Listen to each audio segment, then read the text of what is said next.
या खेळामध्ये एक आहे की या खेळामध्ये तुम्ही सुखरूप घरी परतणं ह्याला खूप मोल आहे आणि ते सगळं घडलं त्यासाठी खूप वेगवेगळी कारणं आहेत. सुदैवाने मी स्वतःला भाग्यवान यासाठी समजतो की या सगळ्या मोहिमांचं नेतृत्व करायची संधी मला मिळाली. पण हे सगळं करताना हे काही सहजासहजी झालं नाही. खूप वेगवेगळे प्रसंग झाले.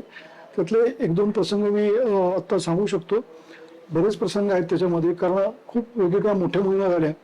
पण मला आठवतंय 2019 मध्ये ज्यावेळेस आम्ही कांचनजुंगा या आपल्या देशातील ताब्यात असलेलं आजचं सगळ्यात उंच शिखर आणि जगातलं तिसरं उंच शिखर यावरती आम्ही मोहीम घेऊन गेलो होतो.